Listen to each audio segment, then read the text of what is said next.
Bible का पुराना नियम उत्पत्ति 1.1-25 का पहला अध्याय। सृष्टि का वर्णन। सृष्टि के वर्णन में प्रभु यीशु ने अपने 7 दिन के दिनचर्या के बारे में बताया है। हम प्रभु यीशु की पहले दिनचर्या का वर्णन करेंगे। पहला, आदि में परमेश्वर ने आकाश और पृथ्वी की सृष्टि की। पृथ्वी बेडौल और सुनसान पड़ी थी और गहरे जल के ऊपर अंधियारा था तथा परमेश्वर का आत्मा जल के ऊपर मंडराता था। जब परमेश्वर ने कहा उजियाला हो, तो उजियाला हो गया।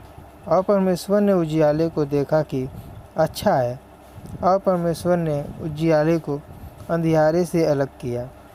और परमेश्वर ने उजियाले को दिन और अंधियारे को रात कहा। तथा सांझ हुई, फिर भोर हुआ। इस प्रकार प्रभु यीशु का पहला दिन बीत गया। फिर परमेश्वर ने कहा, जल के बीच एक ऐसा अंतर हो कि जल 2 भाग हो जाए। तब परमेश्वर ने एक अंतर बनाकर उसके नीचे के जल और उसके ऊपर के जल को अलग अलग किया, और वैसा ही हो गया। और परमेश्वर ने उस अंतर को आकाश कहा। तथा सांझ हुई, फिर भोर हुआ। इस प्रकार दूसरा दिन हो गया। जय प्रभु यीशु। फिर परमेश्वर ने कहा, आकाश के नीचे का जल एक स्थान में इकट्ठा हो जाए और सूखी भूमि दिखाई दे, और वैसा ही हो गया। परमेश्वर ने सूखी भूमि को पृथ्वी कहा तथा जो जल इकट्ठा हुआ उसको उसने समुद्र कहा। और परमेश्वर ने देखा कि अच्छा है। फिर परमेश्वर ने कहा, पृथ्वी से हरी घास तथा बीज वाले छोटे छोटे पेड़ और फलदायी वृक्ष भी, जिनके बीज उन्हीं में एक एक की जाति के अनुसार है, पृथ्वी पर उगे, और वैसा ही हो गया। इस प्रकार पृथ्वी से हरी घास तथा छोटे छोटे पेड़ जिनमें अपनी अपनी जाति के अनुसार बीज होता है, और फलदायी वृक्ष जिनके बीज एक एक की जाति के अनुसार उन्हीं में होते हैं, उगे। और परमेश्वर ने देखा कि अच्छा है। तथा सांझ हुई, फिर भोर हुआ। इस प्रकार तीसरा दिन हो गया। जय प्रभु यीशु। फिर परमेश्वर ने कहा, दिन को रात से अलग करने के लिए आकाश के अंतर में ज्योतियाँ हो, और वे चिन्हों और नियम समयों और दिन और वर्षा के कारण हो। और वे ज्योतियाँ आकाश के अंतर में पृथ्वी पर आकाश देने वाली भी ठहरें, और वैसा ही हो गया। तब परमेश्वर ने 2 बड़ी ज्योतियाँ बनाई।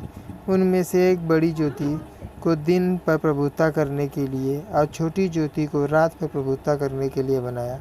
और तारागण को भी बनाया।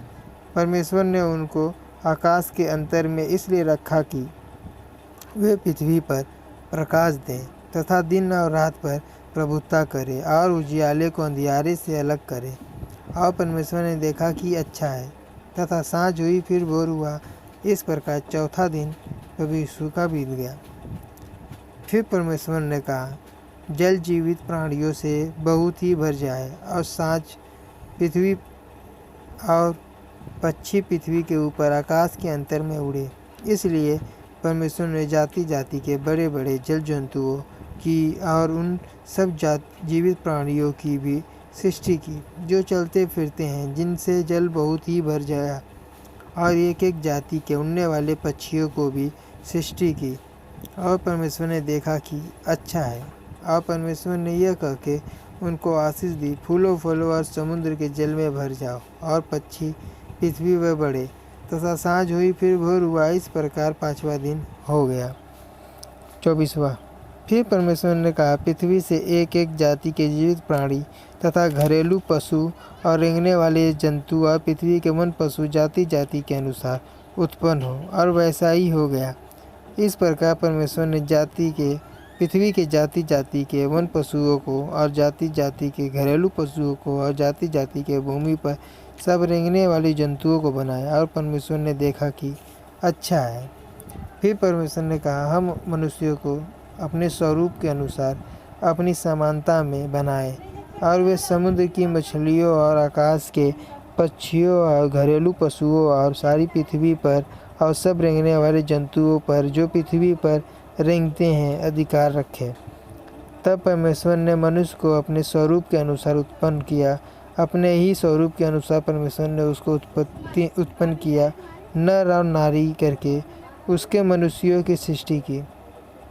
और परमेश्वर ने उनको आशीष दी की और उनसे कहा, फूलो फलो और पृथ्वी में भर जाओ और उसको अपने वश में कर लो और पृथ्वी पर रेंगने वाले सब जंतुओं पर अधिकार रखो। फिर परमेश्वर ने उससे कहा, सुनो, जितने बीज वाले छोटे छोटे पेड़ सारी पृथ्वी के ऊपर हैं और जितने वृक्षों में बीज वाले फल होते हैं वे सब में से तुमको दिए हैं और वे तुम्हारे भोजन के लिए हैं।